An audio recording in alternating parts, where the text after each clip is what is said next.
Hey guys, good afternoon. It's Michael Beck, and I'm here with Miss Laura Wilbur of Dinova. We are in the Honeycomb Hideout, and I don't know if I should do this. It's kind of breaking from the norm, but we are literally in a honeycomb.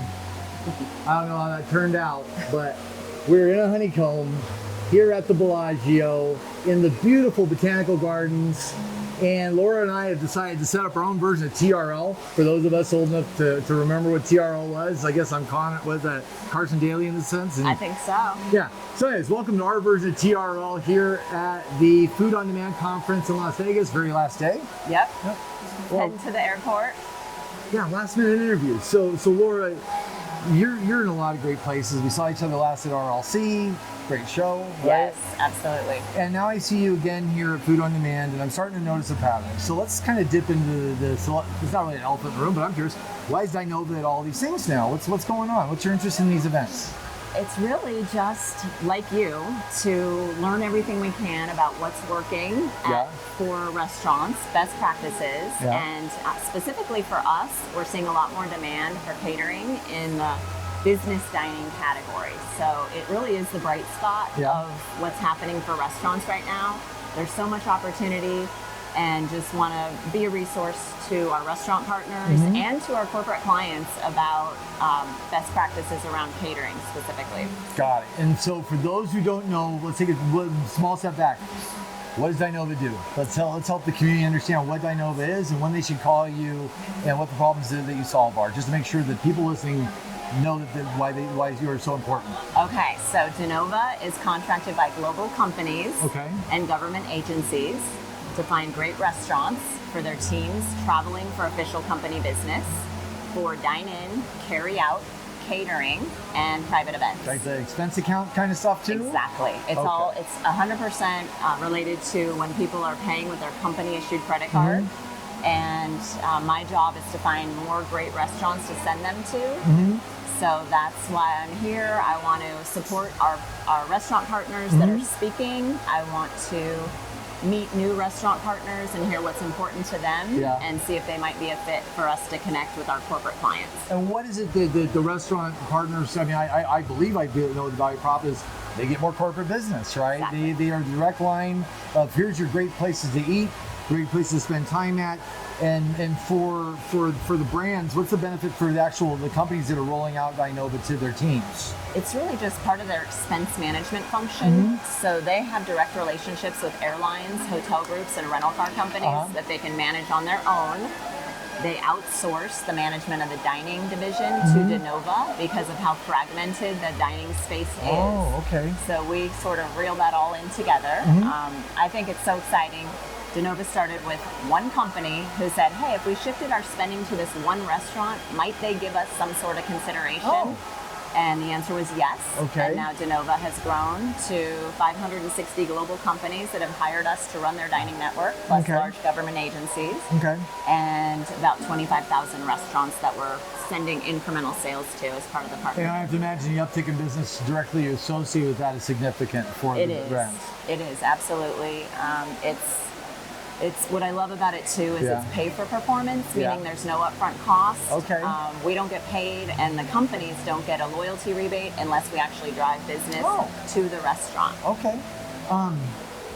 Well, fascinating. And so if you had one company you could call out right now, like, hey, I would really like to talk to you. Are you that bold? To as far as a restaurant brand? Oh my gosh, I talked to two of them at this show. So who haven't you talked to yet? Like, if they're listening, they should really pick up the phone. Oh my goodness. I don't know. I don't know. I know.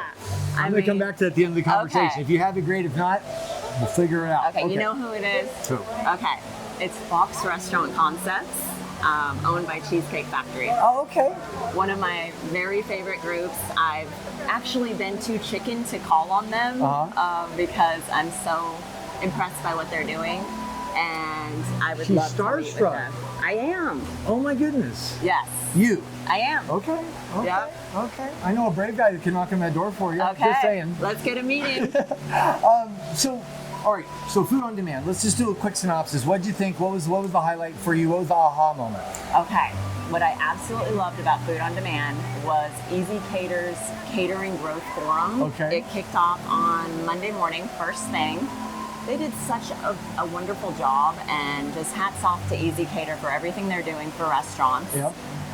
They talked about 3 pillars of growing your catering business, and again, I really respect the way they presented it, because I think a lot of operators show up at shows like this to gain actionable things they can do. Yeah, what can we work on? Yeah, how do we actually move the needle here? Yeah. And at the Easy Cater Growth Forum, they said, you want to, I'm looking at my notes, you want to get found, get selected, and get more orders. And look at the notes this woman keeps. Yes. Like, these are some serious notes. It's this a is mind like, map, everyone. In 1,000 years, they're going to uncover this volume, and it's going to become some kind of religious manuscript. Yes, it's a hieroglyphic. But okay, so real quick, Michael, Okay. Get found. Be on a marketplace. If you're not already on a marketplace, make sure that you're where the people are searching for these great restaurants for catering. Yep. Get selected. It's all about the menu. You need to make sure that your menu is optimized. And then get more orders. So Sales help. yeah, it's the food. What we learned from the companies that were here talking to the audience about what they look for in a restaurant partner for catering. They do these test orders with restaurants to see if they can execute on all levels before they would do a big, few thousand person event. And so you got to get it right when you first get up to bat. And that means on time, not too early, not too late. Great communication. You need to, if you are running late or there's any changes, or if there's a spike in price on eggs or something, communicate to the client and say, hey, the price changed on this. You might want to consider this. No as an surprises alternative. in the moment. Exactly. Got it. Give them a chance to think about it. Absolutely. Love it. So the communication, they all said that they want to hear from the restaurant. They want to hear from you to check in. They're very nervous. This is their reputation on the line if the catering order doesn't go off smoothly. Well, and they lose money because nobody gets the food that they just prepared. Exactly. Right? That's a big loss. Absolutely. Yeah. They also are looking for kind of a one-stop shop from a restaurant. So they'd like to order just from one place instead of having a bunch of different restaurants. And it's great if your restaurant is somehow able to have solutions for every day part. So morning breakfast, morning snack, lunch, afternoon snack, dinner, late night.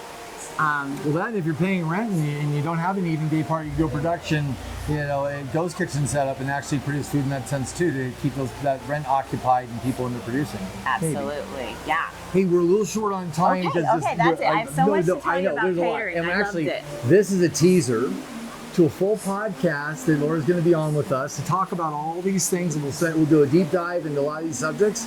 So I just got you on the hook for Thank another you. one. That's Love it. Love it. I'll be there. Yeah. And so this has been Laura Wilbur with Dinova. I know you're active on LinkedIn. What's the Dinova website? Oh, it's just Dinova.com. Dinova.com. And next show you're going to be at? Next show, oh my gosh, it's not for a little while. Prosper Forum? Prosper Forum in August. Yeah, love that that's show. The next one. Yeah, Prosper Forum is it. If you guys don't know what Prosper Forum is, you really need to find out. Really need to find out. And I'm not going to tell you because I want you to look it up. Yes. Prosper Forum. Amelia Island, late August. Yeah, it's going to be amazing. Laura, it's always a pleasure. You're the best. I've never ended a podcast like this, but I want to do it like this. You're amazing. Thank you, Michael. Absolutely. Thank you You're so much. Safe travel home. Okay. And guys, thank you so much for spending your time with us, and we'll see you next time. Thank you.